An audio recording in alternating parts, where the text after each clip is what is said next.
So with that, now I will introduce the next speaker, which is Dr. Mohit Agrawal. He is my colleague in Pulmonary Medicine Department at the Mahatma Gandhi Medical College and Hospital. And he is going to teach us about the medical management, ATT and steroids. Mohit, please. Thank you, sir. So first of all, thank you for making me read the abdominal tuberculosis in depth. As you already told me, I am a pulmonary physician, so I'm more focused towards the pulmonary tuberculosis. So just because of you, I read the abdominal tuberculosis since last 3 days, and I will try to recover maximum part on this. So in today's lecture, we will discuss the duration of the anti-tubercle therapy, the classification of abdominal tuberculosis, why it is necessary, when to give anti-tubercular therapy, before food or after the food, when to increase the duration of the ATT, and what are the risk factors for abdominal tuberculosis. So as we, sir, my slide is moving. Yes. So why the classification of abdominal tuberculosis is necessary? Because it not only decide the duration of anti-tubercular therapy, but also decide when to follow up the patient and which investigation you have to do on the follow-up. So already there is a lot of discussion on the clinical presentation, radiological presentation, microbiological presentation, diagnosis, histopathological diagnosis, or endoscopic diagnosis. So it's part to cover the management part. So we divide the cases into three forms. Presumptive case means there is diagnosis of the abdominal tuberculosis just on the clinical basis. We don't have any microbiological evidence or histopathological evidence. Second, there is a probable case in which there is histology, in which we see the granuloma without caseation or chronic inflammation with clinical, endoscopic or radiological finding. And third case is the confirmed case, which we have typical histology with caseations with granuloma, and there is confirmed microbiological findings from the tissue. This is very necessary to classify the patient on findings, because the chances of recurrence is more in presumptive case or probable case. The treatment failure is more in presumptive case, and increase the duration of the ATT is more in probable or presumptive case. So whenever we prescribe anti-tubercular therapy, we need to classify the patient, and with the positive findings, why we start the ATT. Either we have started ATT in the presumptive case or probable case, or it's a microbiological confirmed case. So the most common question comes to us by the gastroenterologist, by the surgeon, कि sir कौन सी ATT अच्छी है? Either it is government approved ATT or private ATT, or either it is a fixed drug combination therapy or single drug formulation therapy. So there is no difference between the government ATT or the private ATT, and not a difference between we have to fixed drug combination is better or single drug formulation is better. Second, how much amount of the ATT we have to use. So now the government is started in 2 packs, which is intensive phase and continuing phase. In intensive phase, the fixed drug formulation is come in the red packet, as we see in the previous slide, this one, and the CP phase comes in the green packet. And number of the tablets depends on the weight of the patient. As you can see on the screen, 25, we are talking about the FDC in the adult part. So if the patient's weight is 25 to 34 kg, he has to take 2 tablets of the fixed dose combination. If it is greater than 75, he has to take the 6 tablet of the fixed dose combination. Initially, it was believed we can prescribe maximum 600 mg of the rifampicin, or 300 mg of the isoniazid, or 1500 mg of the pyrazinamide, and 1200 mg of the ethambutol. Now the concept is totally changed, and it is approved by the Ministry of Health and Family Welfare and the IMR Institute of Research also. So we can prescribe a maximum isoniazid of 450 mg, 900 mg of rifampicin, 2400 mg of pyrazinamide, and 650 mg of the ethambutol. It depends if the weight is greater than 75. So I'm talking about the maximum dose. So initially it was 600 mg in rifampicin, but right now we can give up to 900 mg of the rifampicin, because it's a commonly mistake done by the surgeon and the gastroenterologist, they just prescribe rifampicin of 600 mg if the patient weight is still 70 kgs or 80 kgs. So the amount of the drug is very important and the combination of the drug is very important. So if we see the data, either fixed drug combination is better or the single drug formulation is better. So there is a Cochrane database study published in 2016 in which they clearly says the fixed dose combination and single drug formulation have similar effect for treating people with newly diagnosed pulmonary tuberculosis. Second study, which is published in the BMC Infectious Disease in 2017, in which they says single treatment group had higher visual side effects as compared to fixed dose combinations. Fixed dose combination may be more effective in diabetic patients. However, further studies are required to confirm such findings. Then again, there is a study which is published in the Egyptian Journal of Bronchology, in which they says single drug formulation is recommended in the patients with borderline liver function, GI troubleness, and presence of the extensive radiological infiltrates. Another study is published in 2018 in the Current Pharmacological Reports, in which they says single drug therapy tolerance was characterized by higher frequency of paresthesia, retrobulbar neuritis, nausea and vomiting than fixed dose combinations. And the recently published in 2003 in BMJ Open Respiratory Research, in which they says there is no evidence of drug resistance or TB recurrence if we are using the fixed drugs combination. Now why should I quote these studies? Because maximum prescription we have seen, either they are taking the private ATT or they are taking in the single drug formulations. So the advantage of the government fixed dose combination is, first, the patient gets benefited not only by pharmacological drug therapy, but he will get some amount of the rupees from the government.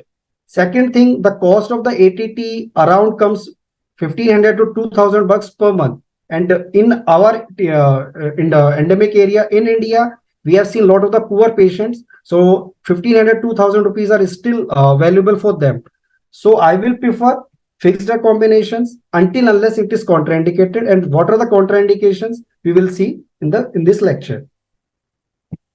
Second question, patient asked to us कि sir ये जो therapy है, ये जो TB की दवा है, हमें खाना खाने से पहले लेनी चाहिए कि खाना खाने के बाद लेनी चाहिए?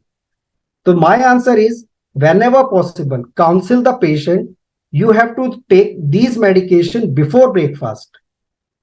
Before breakfast, and take the drug slowly in the interval of the 15 to 20 minutes. Not need to hurry to take all the pills together. You have to take one pill, then you have to wait for 2 minutes, then you take second pill, third pill, and fourth pill. Why I'm saying that?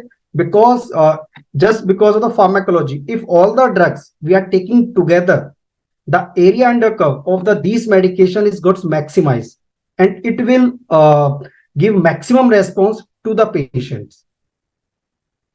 So this is the studies published in Indian Journal of Respiratory Medicine in 2017, in which they clearly show food significantly reduce the plasma concentration of the first-line anti-tuberculosis drug therapy. So whenever possible, try to counsel your patient, give anti-tuberculosis therapy before food, even before breakfast. Not only in India, even Heartland National TB Center, situated in the Houston, USA, they also says for isoniazid, take 1 hour before or 2 hours after the meal, but 1 hour before, that's the priority. Rifampicin, same, take 1 hour before. Ethambutol, you can maybe taken with the food. For levoflox, take 2 hours before, and for pyrazinamide, may be taken with the food. So whenever possible, counsel the patient, take the ATT before the breakfast or before the meal. The third question, what is the duration of anti-tubercle therapy in abdominal tuberculosis? So as already I told you, we need to classify the patient which type of abdominal tuberculosis patient has. Either it is hepatobiliary tuberculosis, or it's a intestinal tuberculosis, it's a peritoneal tuberculosis, it's a pancreatic tuberculosis, because the duration is also dependent. So there is a clear-cut guidelines for hepatobiliary tuberculosis, we can extend the treatment for 9 months.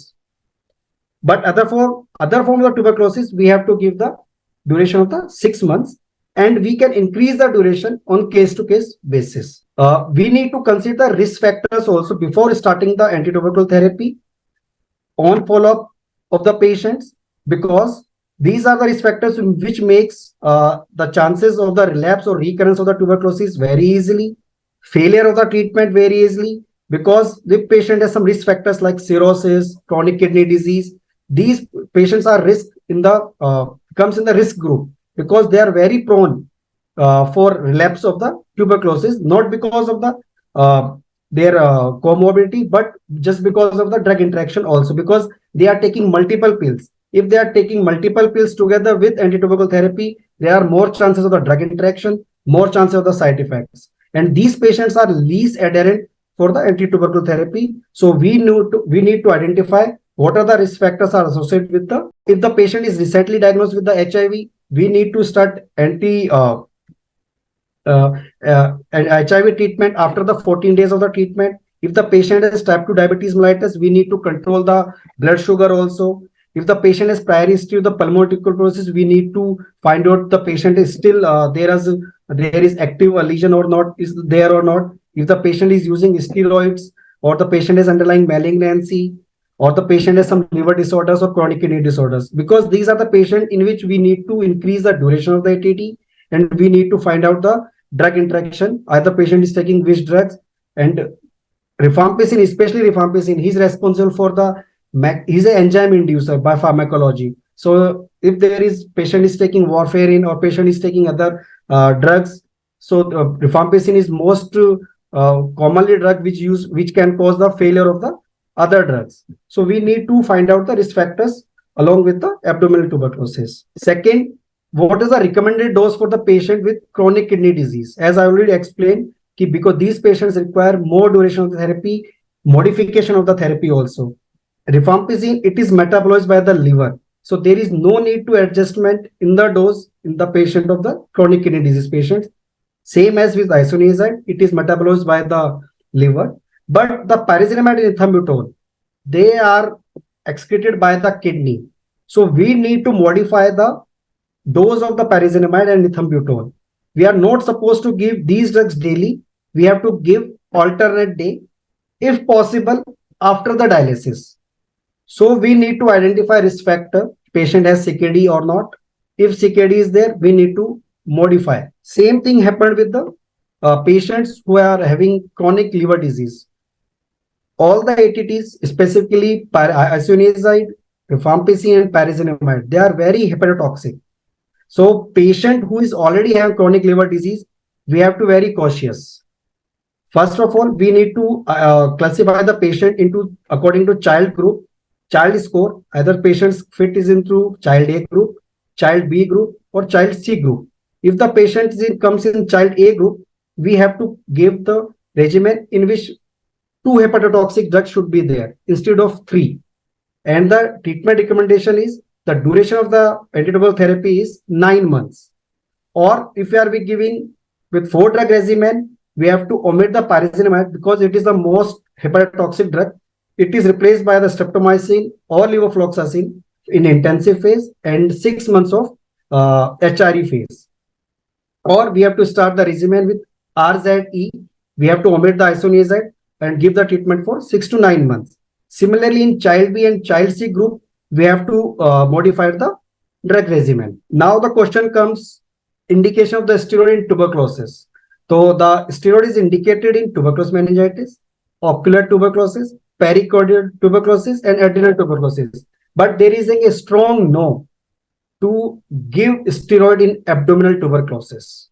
This is the study published. This is the published in Indian Journal of Gastroenterology in February 2023, in which they clearly says that the research query was, what is the role of adjunctive steroid for treating tubercular peritonitis? So there is one studies which say there is some role of the steroid in anti-tubercular therapy, especially in peritoneal tuberculosis. But the quality of the study was so poor and it was limited generalizability. So the recommendation is steroids should not be routinely used in abdominal tuberculosis. And second thing, the duration, regarding the duration, what is the duration for ATT must be used to achieve clinical cure. Only one RCT was included, in which they says the combination of trial 6 months of the therapy is adequate, and it basis on the basis of the case to case we can extend the treatment also. Then what is the role of steroid and anti-tuberculosis therapy? Apart from the therapeutic option, it can be used as the therapeutic option for differentiating between intestinal tuberculosis or Crohn's disease, because we have seen all the lectures, there is lot of confusion histologically, endoscopically, clinical presentation, intestinal tuberculosis and Crohn's disease, because Crohn's disease is the strong mimic of intestinal tuberculosis. So what we have to do, we have to start anti-tuberculosis therapy first. If we have no idea on histopathology or there is no microbiological evidence of the pathological evidence of the intestinal tuberculosis, we have to see the patient. If there is no worsening or no change at the 8 to 12 weeks of the ATT, we have to repeat the colonoscopy and do the biopsy. If the patient has clinical response at 3 months, we should monitor and continue the ATT. Then we will look for the new onset worsening or there is no further involvement. Then we will go for the repeat colonoscopy or biopsy. If clinical response is there, so we will, at the 6 months of therapy, we should continue the therapy. We will go for the colonoscopy to see if there is the healing or not in case of the intestinal tuberculosis. If there is no healing, then we have to consider the Crohn's disease or multi-drug resistant tuberculosis. Now the question comes, when to follow the patients when you started the patients. If the patient comes in the definite abdominal tuberculosis or clinically diagnosed abdominal tuberculosis, we have to start the ATT, 2 months of the intensive phase and 4 months of the continuation phase. We have to do clinical assessment at 1 week, at the 4th week and 8 weeks. We will ask the patient either there is any fever or pain in the abdomen, there is disappearance of the abdominal distension is there or not, weight gain is there or not. Second, we have to assess the ATT-induced hepatotoxicity with serial liver function test. If there is the improvement, we have to complete the ATT. If there is no improvement at the 8 weeks, we have to exclude the multi-drug resistant. Second, we have to think about the alternative diagnosis.